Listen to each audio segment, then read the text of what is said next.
खण्डमण्डलाकारं व्याप्तं येन चराचरं तत्पदं दर्शितं येन तस्मै श्रीगुरवे नमः। ज्ञानतिमिरान्धस्य शलाकया चक्षुरुन्मिलितं येन तस्मै श्रीगुरवे नमः। गुरुर्ब्रह्मा गुरुर्विष्णु गुरुर्देव महेश्वर गुरुरेव परमो ब्रह्म तस्मै श्री गुरवे नमः। तव द्रव्यं जगद्गुरु तुभ्यमेव समर्पये।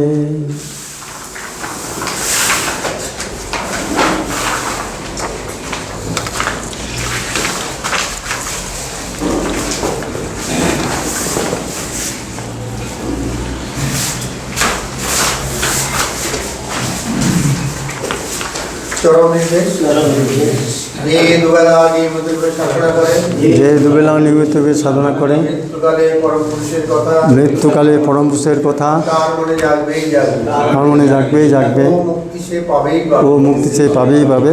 তাই প্রতিটি আনন্দমার্গীকে সাধনা করতেই হবে। ইহাই পরম পুরুষের নির্দেশ। যম নিয়ম ব্যতিরেকে সাধনা হয় না, তাই যম নিয়ম মানাও পরম পুরুষেরই নির্দেশ।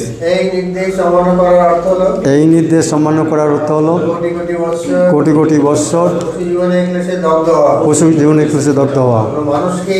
কোনো মানুষকেই যাতে সেই ক্লেশে দগ্ধ হতে না হয়, সবাই যাতে পরম পুরুষের স্নেচ্ছায় এসে শাশ্বতী শান্তি লাভ করে, তার জন্য সকল মানুষকে আনন্দমার্গের কল্যাণের পথে নিয়ে আসার চেষ্টা করা প্রতিটি আনন্দমার্গীর অন্যকে সৎপথের নির্দেশনা দেওয়া সাধনারই অঙ্গ। জগৎগুরু শ্রী শ্যামমূর্তি জি কি জয়। জগৎগুরু শ্রী শ্যামমূর্তি জি কি জয়। যদীশ্বর শ্রী শ্যামমূর্তি জি। অধ্যায় পাঠ করছেন শ্রী চিত্তরঞ্জন বিশ্বাস মহাশয়। নমস্কার। অধ্যায় নমো শিবায় শান্তায় শ্রী শ্যামমূর্তি বই, চ্যাপ্টার 3 শিব পরিক্রমা। আমি বারবার বলেছি যে শিবের কর্মক্ষেত্র তথা শিবের সব কিছুই ছিল সর্বানস্যত। তৎকালীন মানব জীবনের কোনো অধিক্ষেত্রটাকেই তিনি বাদ দেননি। অস্তিত্ব নির্ধারিত হয়ে কয়েকটা স্পন্দনে, আর স্পন্দন চলছে শ্বাস প্রশ্বাসের মাত্রায়। মানুষ ভেদে দৈনিক 21,000 থেকে 25,000 বার শ্বাস প্রশ্বাসের ক্রিয়া নির্বাহিত হয়। এই শ্বাস প্রশ্বাসের উপর মানুষের মনে ও আত্মায় নানান ধরনের প্রভাব পড়ে। দৌড়চ্ছ, জোরে জোরে শ্বাস প্রশ্বাস বইছে, এই সময় তুমি ভালোভাবে চিন্তা করতে পারবে না। বিভিন্ন ইন্দ্রিয়, জীব, নাক এদের কাজ ভালোভাবে করতে পারবে না, কারণ স্পন্দনিক দৈর্ঘ্য বেড়ে যাওয়ার ফলে ও স্থিরতা কম থাকার ফলে মানুষ করে কি না, কাজটা করে বিকাশের কালে আর অনুভবটা করে সংকোচের কালে।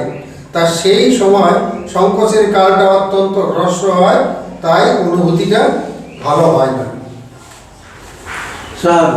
সাধু সাধু। নমস্কার সবাইকে, নমস্কার। আজকে সমবেত যারা আজকে প্রভাত রঞ্জন সরকার সংস্কৃতি চর্চা ও গবেষণা কেন্দ্রের আহ্বানে এই কেন্দ্রের প্রথম গবেষণামূলক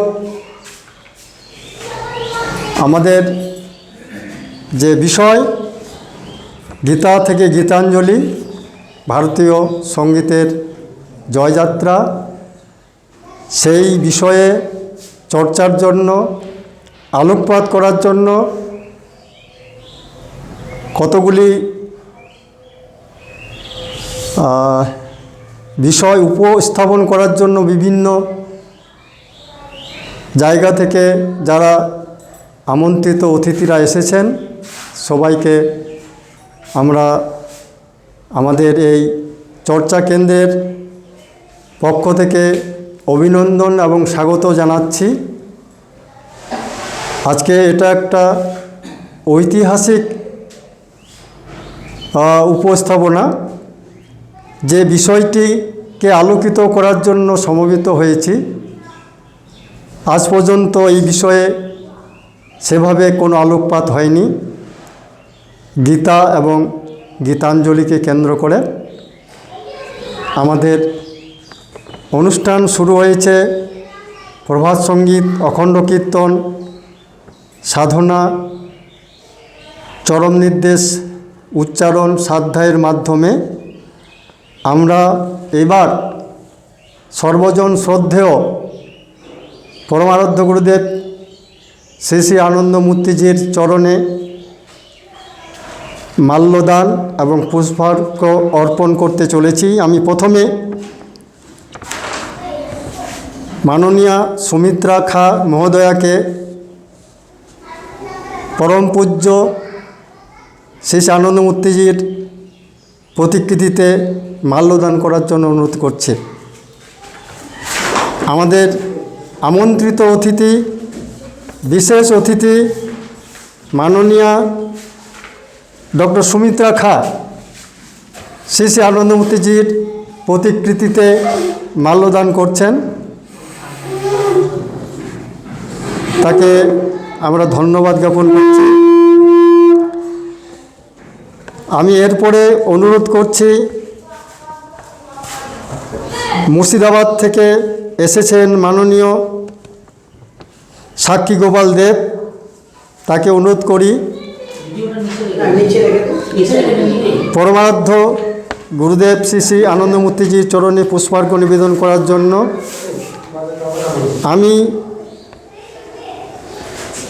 আহ্বান করছি, অনুরোধ করছি মাননীয় চিত্তরঞ্জন বিশ্বাস মহাশয়কে সঙ্গীত গুরু, নৃত্যগুরু প্রভাত রঞ্জন সরকারের চরণে পুষ্পার্ঘ্য নিবেদন করার জন্য। আমি আহ্বান করছি মাননীয় শ্রী রবীন্দ্রনাথ সেন মহাশয়কে পরমারাধ্য গুরুদেব শ্রী শ্রী আনন্দমূর্তিজির চরণে পুষ্পার্ঘ্য অর্পণ করার জন্য। আমি অনুরোধ করছি কালীচরণ রায়কে মার্গ গুরুদেব শ্রী শ্রী আনন্দমূর্তিজির চরণে পুষ্পার্ঘ্য নিবেদন করার জন্য। আমি অনুরোধ করছি কল্যাণিয়া মনীষা ঘোষকে পরমারাধ্য গুরুদেব শ্রী শ্রী আনন্দমূর্তিজি সুরকার, গীতিকার শ্রী প্রভাত রঞ্জন সরকারের চরণে পুষ্পার্ঘ্য অর্পণ করার জন্য অনুরোধ করছি।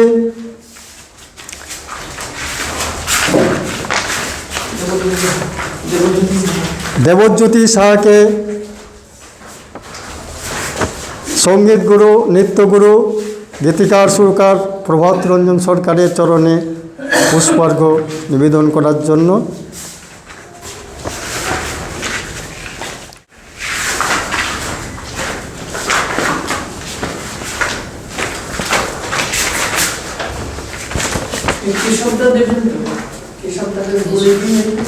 আমি বামাপদকেও পুষ্পার্ঘ্য অর্পণ করার জন্য অনুরোধ করছি। আচ্ছা, পুষ্পার্ঘ্য অর্পণ করছেন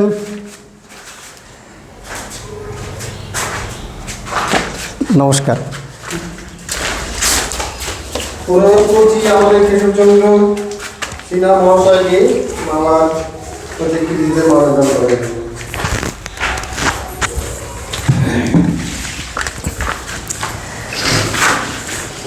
আমাদের পুষ্পার্ঘ্য অর্পণ এবং মাল্যদান পর্ব এখানে শেষ হলো।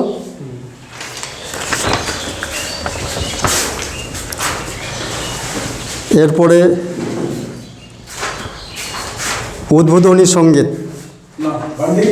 উদ্বোধনী সঙ্গীত পরিবেশন করছে কালীচরণ রায়।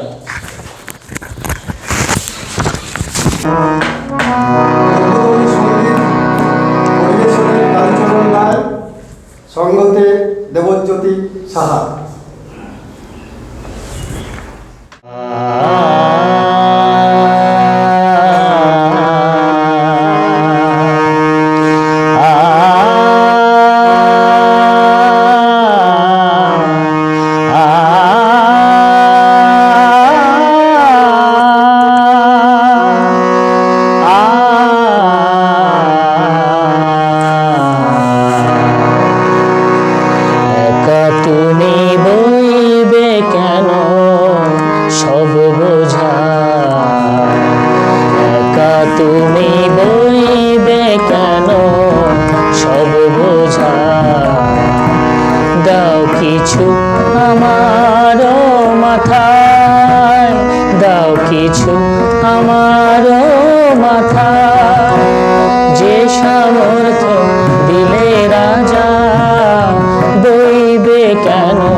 কিছু আমারও মাথায় যে সামর্থ্য দিলে রাজা, বইবে কেন সব বোঝা, একা তুমি বইবে কেন, বইবে কেন, বইবে কেন সব বোঝা।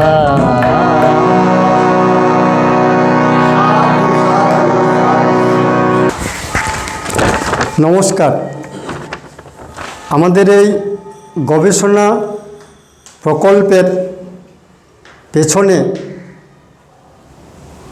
প্রেক্ষাপটে রয়েছে সর্বজন শ্রদ্ধেয় গীতিকার সুরকার শ্রী প্রভাত রঞ্জন সরকারের বিখ্যাত একটি প্রবচন, বাংলা ও বাঙালি গ্রন্থে। সেই প্রবচনের শিরোনাম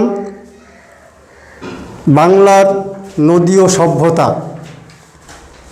এই বাংলার ও নদী ও সভ্যতা একটা বিশ্ববিখ্যাত একটা ভাষণ, যে ভাষণে, যে প্রবচনে তিনি বাংলার ইতিহাস তথা সঙ্গীতের ইতিহাস, সংস্কৃতির ইতিহাস, সভ্যতার ইতিহাস সম্পর্কে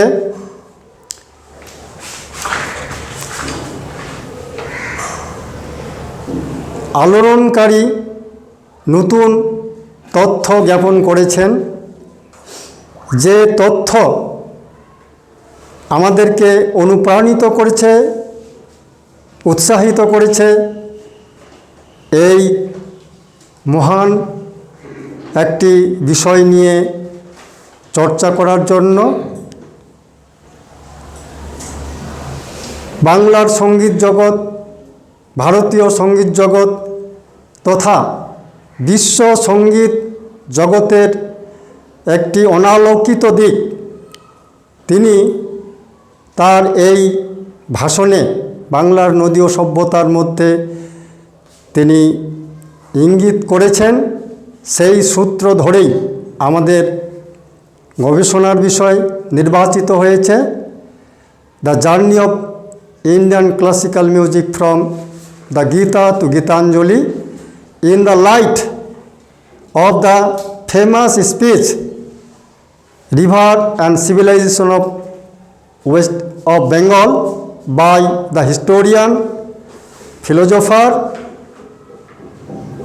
melodist and author Shri Prabhat Ranjan Sarkar. সেই ফেমাস স্পিচ, সেই নদী ও সভ্যতা সম্পর্কে কিছু কথা বলছেন মাননীয় তাপস কুমার সিংহ। তাকে আমরা স্বাগত জানাচ্ছি, অভিনন্দন জানাচ্ছি। নমস্কার সবাইকে। সত্যদ্রষ্টা ঋষি দার্শনিক শ্রী প্রভাত রঞ্জন সরকার তার বিখ্যাত প্রবচন বাংলার নদী ও সভ্যতায় বলেছেন, রীতিনীতি, আচার আচরণ, সৌজন্য, আদর্শ, প্রেম, প্রীতি ইত্যাদি সমাহারকেই বলা হয় সভ্যতা। সমস্ত মানুষ জাতির সংস্কৃতি একটাই, কিন্তু সভ্যতা সমাজভেদে পৃথক পৃথক হয়ে থাকে। মানব সভ্যতার উন্মেষ তথা প্রসার নদী উপত্যকা ধরেই ঘটে থাকে। সভ্যতার সূত্রপাত পার্বত্য স্তরে, সমভূমি স্তরে ঘটে তার বিকাশ লাভ ও বদ্বীপীয় স্তরে ঘটে তার চরম পরিণতি। স্বভাবতই বদ্বীপীয় স্তরেই হচ্ছে সভ্যতার চরম ও সর্বোচ্চ স্তর। পৃথিবীতে গাঙ্গেয় বদ্বীপীয় সভ্যতাই সর্বোত্তম, বিমিশ্র ও জটিল সভ্যতা। গঙ্গা ও ব্রহ্মপুত্র ভারতের দুটি অন্যতম বৃহত্তম নদী। প্রাচীনকাল থেকে এই দুটি নদীর পর্বত ও সমভূমি স্তরে যে সমস্ত মৌলিক ও বিমিশ্র সভ্যতা বিকাশ লাভ করেছিল, ভৌগোলিক কারণে সেগুলি বদ্বীপীয় স্তরে চরম পরিণতি ঘটেছিল বাংলা সভ্যতায়। যেহেতু এই দুটি নদীর বদ্বীপীয় স্তর ভৌগোলিক কারণে শেষ হয়েছে বাংলায় এসে, বৈশিষ্ট্যের দিক থেকে সভ্যতা দুটি রূপ, মৌলিক ও বিমিশ্র। উপনদীকে কেন্দ্র করে মৌলিক সভ্যতা গড়ে ওঠে। দুটো উপনদীর মৌলিক সভ্যতা যেখানে মিলিত হয় সেখানে গড়ে ওঠে বিমিশ্র সভ্যতা। গাঙ্গেয় সভ্যতায় এরকম বহু মৌলিক সভ্যতার মিলন ও মিশ্রণ ঘটেছে। মন্দাকিনী, অলকানন্দা দুটি নদী সভ্যতা হরিদ্বারের কাছে গঙ্গায় মিলিত হয়ে প্রথম বিমিশ্র গাঙ্গেয় সভ্যতার সূত্রপাত করে। যমুনা নদীকে কেন্দ্র করে একটি বিমিশ্র সভ্যতা গড়ে উঠেছিল। এই বিমিশ্র যমুনা সভ্যতা ও বিমিশ্র গঙ্গা সভ্যতার মিলন ঘটে প্রয়াগে।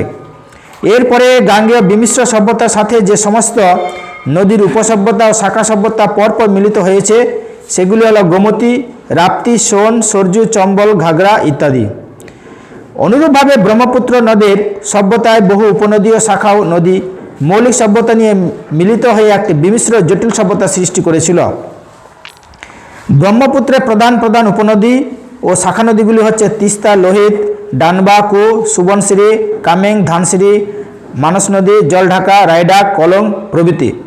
যাই হোক, গঙ্গা ও ব্রহ্মপুত্র উভয় নদ ও নদীর বিমিশ্র সভ্যতা সমূহ বাংলায় এসে চরম পরিণতি প্রাপ্ত হয় ও উৎকর্ষের চরম স্তরে উন্নীত হয়। এছাড়াও বাংলায় রয়েছে আরেকটি সভ্যতার ধারা, রাঢ় সভ্যতা। এই সভ্যতার পার্বত্য স্তর, সমভূমি স্তর ও বদ্বীপীয় স্তরে তিনটি স্তরই রয়েছে বাংলাতে। রাঢ়ের সবকটি নদী বাংলার নিম্নাঞ্চল এসে মিলিত হয়ে নতুন নতুন বিমিশ্র উপসভ্যতার জন্ম দিয়েছে। এই জন্যই দেখতে পাই বাংলা তিনটি বদ্বীপীয় সভ্যতার বিমিশ্রণ ঘটেছে: গাঙ্গেয় সভ্যতা, ব্রহ্মপুত্র সভ্যতা ও রাঢ় সভ্যতা। জগতের সভ্যতার ইতিহাসে এটাই সর্বোত্তম বিমিশ্র সভ্যতার উৎকৃষ্ট উদাহরণ। পৃথিবীর আর কোথাও গঙ্গা ও ব্রহ্মপুত্রের মতো এত বড় দুটো নদী একত্রে মিলিত হয়নি। সর্বোত্তম বিমিশ্র সভ্যতা অন্যতম শ্রেষ্ঠ অবদান, সঙ্গীতের চরম উৎকর্ষ প্রাপ্তি। প্রত্যেকটি সভ্যতার নিজস্ব সামাজিক বিধিনিষেধ, রীতিনীতি, পোশাক পরিচ্ছদ, আচার আচরণ, ব্যবহার, ভাষা, উচ্চারণ, সঙ্গীত চর্চা, গায়কী, গায়ন, রীতি, বাদন শৈলী, ঘরানা প্রভৃতির মধ্যে যে পার্থক্য থাকে, একাধিক সভ্যতার বিমিশ্রণে সেই বিষয়গুলি অধিকতর উৎকর্ষ লাভ করে। সভ্যতার বিকাশের সাথে সাথে সঙ্গীত চর্চার ক্ষেত্রে মৌলিক ও বিমিশ্র ঘরানার বিমিশ্রণে সঙ্গীত চর্চার চরমতম বিকাশ সাধন, উৎকর্ষ লাভ ঘটেছে গাঙ্গেয় সর্বোত্তম বিমিশ্র সভ্যতায়। প্রাচীনকাল থেকে অদ্যাবধি গাঙ্গেয় সভ্যতায় বহু প্রতিভাবান গীতিকার, সুরস্রষ্টাকে কেন্দ্র করে বহু উচ্চাঙ্গ সঙ্গীতের ঘরানার আবির্ভাব ঘটেছে।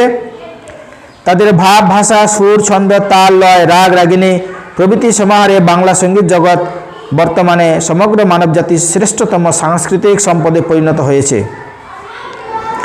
বাংলা সঙ্গীতের ত্রিবেণী সঙ্গম। নদীকেন্দ্রিক গাঙ্গেয় সভ্যতার বিকাশের পথে প্রয়াগে গঙ্গা, যমুনা, সরস্বতী নদীতরে যে মিলনস্থল তা ত্রিবেণী সঙ্গম নামে পরিচিত। ভারতীয় ঐতিহ্যে তিনটি পবিত্র নদীর মিলনবিন্দু পবিত্র তীর্থ হিসেবে গণ্য। বিশ্বাস সেখানে অবগাহন করলে মনের সব কালিমা বা অন্ধকার দূরীভূত হয় এবং মানুষ শুদ্ধ চৈতন্যের অধিকারী হয়। এই ভাবনার ভিত্তিতে উত্তরপ্রদেশের প্রয়াগে গঙ্গা, যমুনা ও সরস্বতী এই তিনটি নদীর মিলনস্থলে গড়ে উঠেছে ত্রিবেণী সঙ্গম মহামিলন তীর্থ, যেখানে প্রতি বছর বিখ্যাত কুম্ভমেলা বসে। ত্রিবেণী সঙ্গম মানুষের মিলন ঘটায়। শিক্ষা, সাহিত্য, শিল্প, সঙ্গীত, কলা, ব্যবসা বাণিজ্যের বিভিন্ন ক্ষেত্রে বিমিশ্রণ হেতু ঘটে নবতর, ভিন্নতর ও উচ্চতর উত্তরণ, উৎকর্ষ সাধন ও বিকাশ। গাঙ্গেয় বদ্বীপীয় সভ্যতার বাংলা সঙ্গীত জগতেও একটি ঐতিহাসিক অভূতপূর্ণ ত্রিবেণী সঙ্গম ঘটেছে বিংশ শতাব্দীতে। বাংলা সঙ্গীত জগতে সর্বকালের কালজয়ী সুরকার ও গীতিকার রবীন্দ্রনাথ, কাজী নজরুল ও প্রভাত রঞ্জন সরকার। ভাবের ঔজ্জ্বল্যে, সুর ও ছন্দের ঝঙ্কার, কথা ও বাণীর দ্যুতিতে, অর্থের গভীরতা ও ব্যঞ্জনায়, সৌন্দর্যবোধের নান্দনিকতায়, বিষয়ের বৈচিত্র্যতায় এবং পরম চৈতন্যময় সত্তার উপস্থিতির অনুভূতিতে এই মহান ত্রয়ী সুরস্রষ্টার সঙ্গীতের ঝর্ণাধারায় সমগ্র মানব সমাজ সভ্যতার সর্বপ্রকার সংকীর্ণতা, নীচতা, হীনতা, ক্লীবতা ও জড়তাকে বিধৌত করে মানুষকে মহামানবের আসনে আসীন করেছে। রবীন্দ্রসঙ্গীত, নজরুল গীতি, প্রভাত সঙ্গীতে ত্রিবেণী সঙ্গম সঙ্গীত জগতের ইতিহাসে একটি বিরলতম ঘটনা।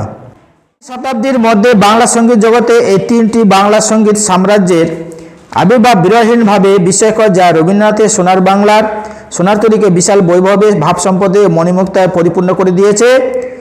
এই সঙ্গীত সাম্রাজ্য ত্রয়ী সঙ্গীত সম্রাটের একই বার্তা, তাদের সোনারতরীর রত্নভাণ্ডারে পরশ পাথরে জগৎবাসীকে তারা এক অমৃতময় মধুময় আলোক সাম্রাজ্য নিয়ে যেতে চান। সর্বজনীন প্রভাত রঞ্জন সরকার সংস্কৃতি চর্চা ও গবেষণা কেন্দ্র, শান্তিনিকেতন, যুব সন্ধিক্ষণে এই মহান বার্তা প্রত্যেকটি মানুষের কানে কানে, বাংলা, ভারতবর্ষ তথা বিশ্বের ঘরে ঘরে পৌঁছে দিতে প্রয়াসী ও বদ্ধপরিকর। শ্রীনন্ত বিশ্বে অমৃতস্ব পুত্রা, রবীন্দ্রসঙ্গীতের আহ্বান, চিত্ত যথা ভয়শূন্য, উচ্চ যথা শির, এর ঊর্ধ্বে আরোহণ করার জন্য, আর প্রভাত সঙ্গীতের আহ্বান বুদ্ধির মুক্তি ও নব্য মানবতাবাদ এই প্রতিষ্ঠিত হওয়ার জন্য। বিশ্ববাসী বিশ্বে যে সুখ শান্তি মুক্তি সমৃদ্ধি সামূহিক কল্যাণের স্বপ্নে অধীর আগ্রহে অপেক্ষা করছে বাংলা সঙ্গীতের ত্রিবেণী সঙ্গমে অবগাহন করলে মানুষ তথা বিশ্ববাসী সেই আলোক সাম্রাজ্যের প্রবেশাধিকার অর্জন করবে। নান্যপন্থা বিদ্যতে হয় নয়। নমস্কার। নমস্কার। আমরা এখন আজকের এই পেপারস প্রেজেন্টেশন সেরিমনিতে যারা তাদের বক্তব্য উপস্থাপন করতে এসেছেন তাদের সংক্ষিপ্ত পরিচয় আমরা দিতে চাই। প্রথমে শ্রী চিত্তরঞ্জন বিশ্বাস, তিনি এসেছেন বর্ধমান থেকে, বর্ধমানের ভুক্তিপ্রধান। চিত্তরঞ্জন বিশ্বাস 60-এর দশক থেকে পরমারাধ্য গুরুদেবের সান্নিধ্য ধন্য। তিনি তার সান্নিধ্যে এসেছিলেন, পার্সোনাল কন্ট্যাক্ট, ব্যক্তিগতভাবে গুরুদেব দেখা করতেন শিষ্যের সাথে, ভক্তের সাথে। সেই সাক্ষাৎকার গুরুদেবের সাথে তার পার্সোনাল ব্যক্তিগত সাক্ষাৎকার হয়েছিল। গুরুদেব পরমারাধ্য শ্রী আনন্দমূর্তিজি ধর্ম সমীক্ষা পৃথিবীর ইতিহাসে একটি বিরলতম ঘটনা, যেখানে নির্বাচিত পৃথিবীর কয়েকজন ভক্তকে এই ধর্ম সমীক্ষায় ডেকেছিলেন। ধর্ম সমীক্ষায় প্রত্যেক ভক্তের, প্রত্যেক শিষ্যের শারীরিক, মানসিক, জাগতিক, দৈহিক, আধ্যাত্মিক সর্বপ্রকারের তিনি সমীক্ষা করেছিলেন। সমীক্ষা করে সব রকম ত্রুটি সারিয়ে দিয়ে তার ভক্ত শিষ্যকে তিনি আশীর্বাদ করেছিলেন। সেটাকে ধর্ম সমীক্ষা বলা হচ্ছে। ধর্ম সমীক্ষায় তিনি ডাক পেয়েছিলেন। গুরুদেব আরও কয়েকটি ক্ষেত্রে ব্যক্তিগতভাবে শিষ্যদের সাথে মিলিত হতেন। তা আরেকটি অন্যতম হচ্ছে গার্ডেনিং প্রকল্প। সারা বিশ্বের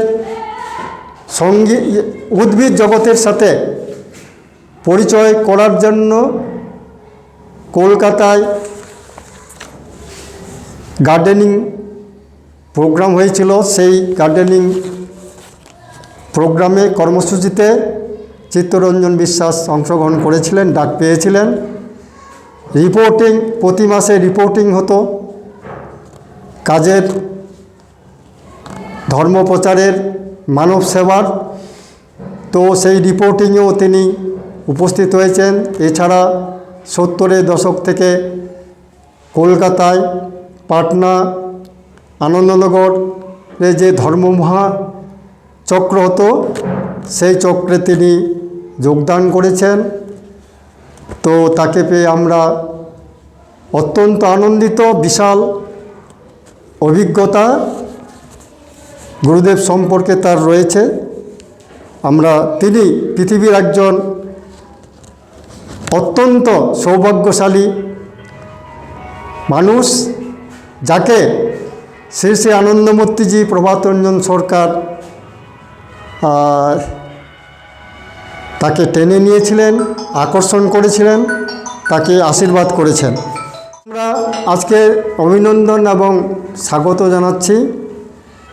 তারপরে আমি শ্রী সাক্ষী গোপাল দেব দাদা সম্পর্কে জানাই। তিনি এসেছেন মুর্শিদাবাদ থেকে। তিনিও দীর্ঘদিন আনন্দমূর্তিজি, পরমারাধ্য গুরুদেব শ্রী শ্রী আনন্দমূর্তিজি প্রভাতরঞ্জন সরকারের যে বিশ্বব্যাপী কর্মকাণ্ড, তার সাথে তিনি যুক্ত ছিলেন। তিনি 1970 সাল থেকে যুক্ত হয়েছেন। তার ধর্ম সমীক্ষা পিসি হয়েছে, পার্সোনাল কন্ট্যাক্ট হয়েছে। বিশেষ করে ইমার্জেন্সির সময় গুরুদেব যখন কারারুদ্ধ হয়েছিলেন, সেই সময়ে তিনিও গুরুদেবের সাথে কারারুদ্ধ হয়েছিলেন। তার সেই কারাগারের অন্তরালে যে অভিজ্ঞতা, সেই অভিজ্ঞতা সম্পন্ন একটি গ্রন্থ তিনি অমূল্য একটা ঐতিহাসিক দলিল রচনা করেছেন কারাগারের অন্তরালে। কারাস্মৃতি নামক একটি গ্রন্থ উনি উপহার দিয়েছেন, যেটা একটি উজ্জ্বল ঐতিহাসিক তথ্য আগামী দিনে সম্মানিত সমাদৃত হবে। আমাদের গভীর বিশ্বাস তিনি লেখক, তিনি কবি, তিনি সাহিত্যিক, বিভিন্ন সাহিত্য অনুষ্ঠানে তিনি সম্মানিত হচ্ছেন। আগামীকাল কলকাতায় এক বিশেষ সাহিত্য গোষ্ঠী তাকে সম্মানিত করার জন্য আহ্বান করেছে, আমন্ত্রণ করেছে। তো তিনি এই গবেষণা প্রকল্পে একটি মূল্যবান বক্তব্য উপহার দেবেন আমাদের, তাকে আমরা স্বাগত জানাচ্ছি, নমস্কার জানাচ্ছি। তারপরে রয়েছেন তাপস কুমার সিংহ, তিনি পেশায়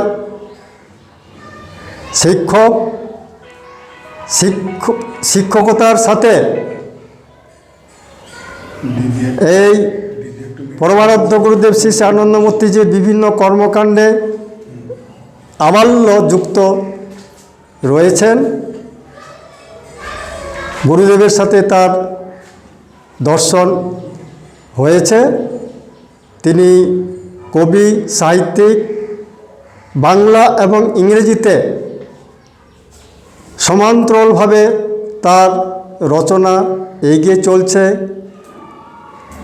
কবিতায়, ছোট গল্পে, নাটিকায় তিনি আবহমান প্রকাশনা সংস্থা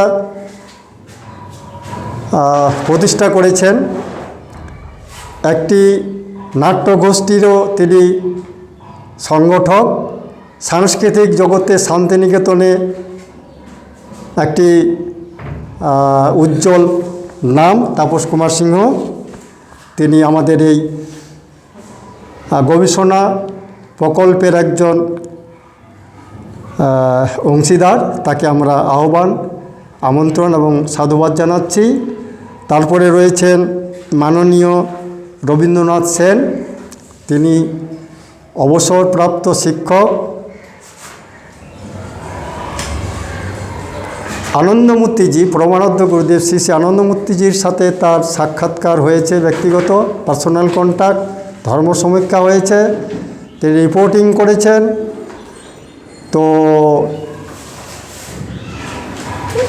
সংস্থার সাথে, সেবামূলক কাজের সাথে দীর্ঘদিন ধরে যুক্ত রয়েছেন।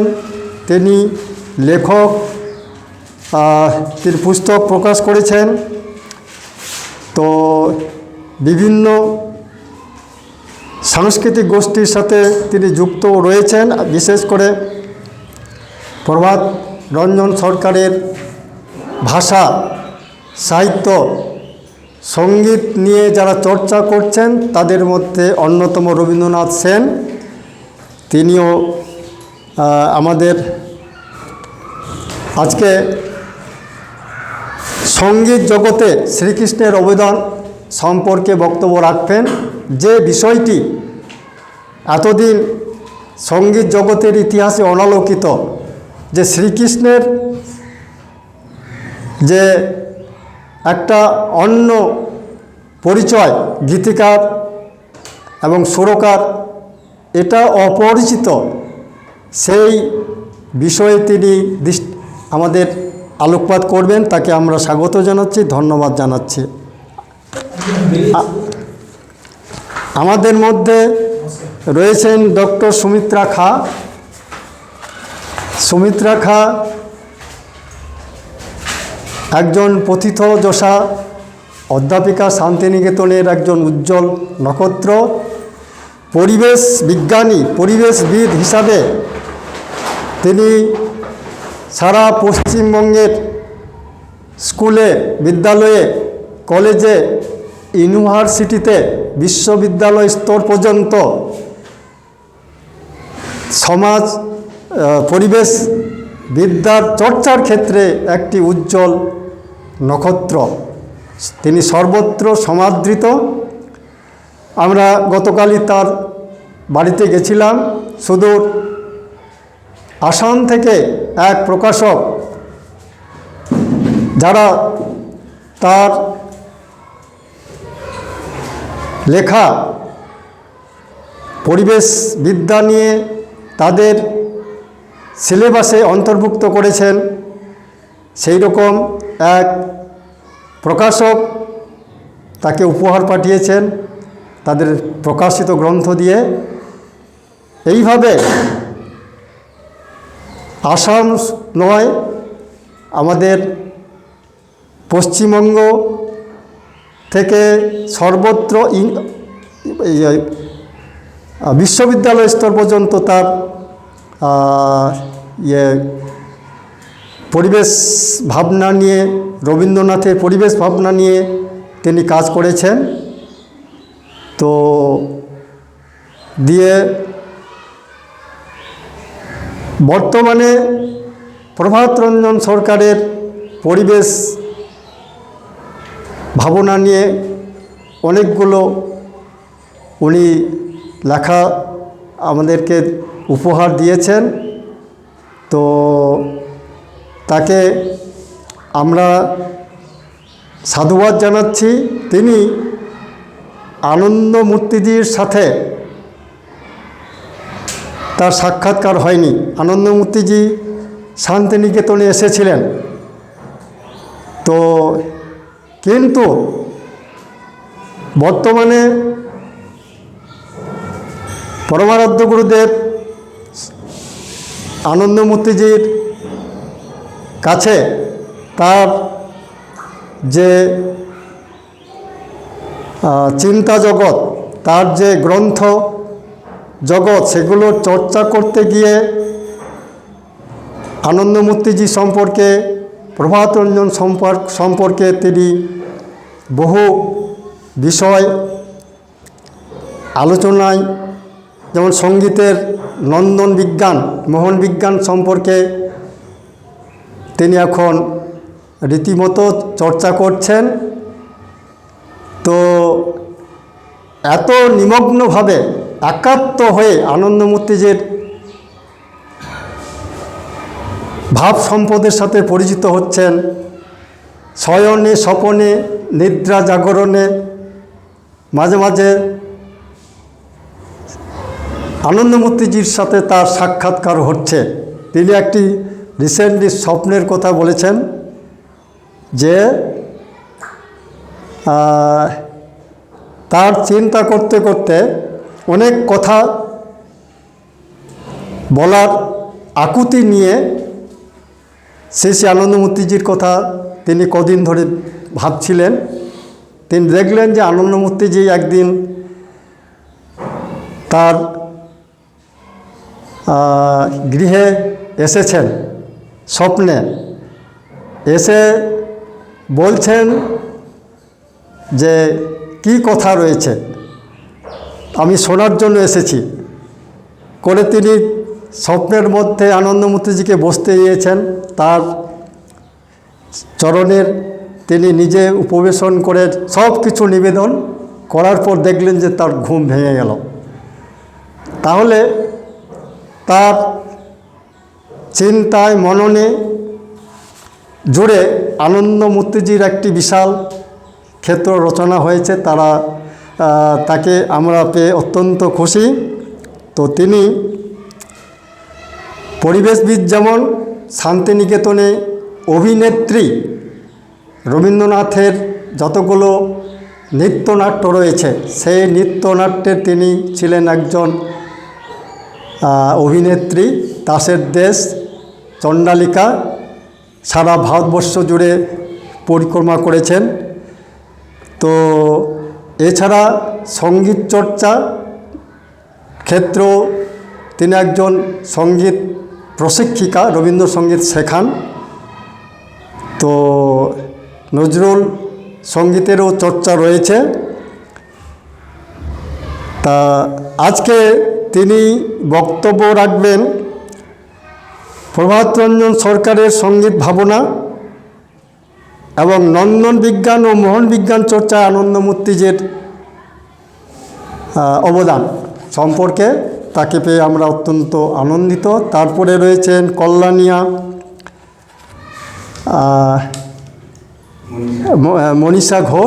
মনীষা ঘোষ আমাদের বিশ্বভারতী সঙ্গীত ভবনের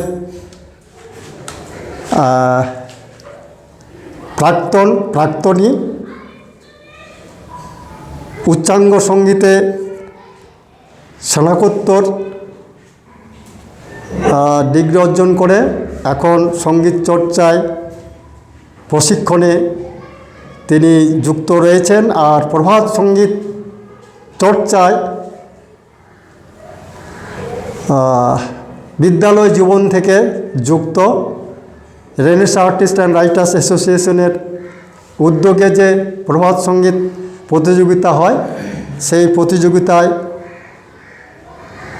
আমাদের স্থানীয়ভাবে এবং তিলজলায় আন্তর্জাতিকভাবে যে প্রতিযোগিতা, সেখানেও তিনি প্রশংসিত হয়েছেন, পুরস্কৃত হয়েছেন। তো যেহেতু উচ্চাঙ্গ সঙ্গীতের ছাত্রী, এর জন্য প্রভাতরঞ্জন সরকারের সঙ্গীত ভাবনা নিয়ে তিনি বিশেষভাবে আকৃষ্ট। তো তাকে আমরা অভিনন্দন জানাচ্ছি, আজকে সাধুবাদ জানাচ্ছি। আনন্দমূর্তিজির সঙ্গীত জগতে যে অবদান, সেই অবদান সম্পর্কে তিনি আজকে আমাদের সামনে বলবেন। তারপরে রয়েছেন কালীচরণ রায়, আমাদের প্রভাত সঙ্গীতের একজন উদীয়মান শিল্পী, আমাদের সাথে দীর্ঘদিন ধরে যুক্ত, তাকে আমরা সাধুবাদ জানাচ্ছি। আর অবশেষে আমাদের কাছে রয়েছেন Debashis Sinha. Social work department থেকে মাস্টার ডিগ্রি করেছেন। গেল বছর নেট এবং জিআরএফ উত্তীর্ণ হয়েছেন এবং এখন গবেষণার জন্য প্রস্তুতি গ্রহণ করছেন। তো প্রভাতরঞ্জন সরকারের যে সমাজ উন্নয়নমূলক ভাবনা চিন্তা, সে ব্যাপারে তিনি আগ্রহী। তো তাকে আমাদের আজকের এই পেপারস প্রেজেন্টেশন অনুষ্ঠানে তিনি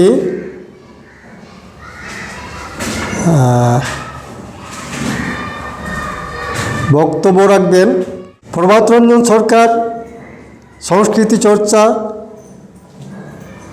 ও গবেষণা প্রকল্পের বিষয়ের উপরে আলোকপাত করবেন, তাকে আমরা স্বাগত জানাচ্ছি, নমস্কার জানাচ্ছি। আজকে আমাদের এই পরিচিতি পর্ব এখানে শেষ হলো। সবাইকে নমস্কার।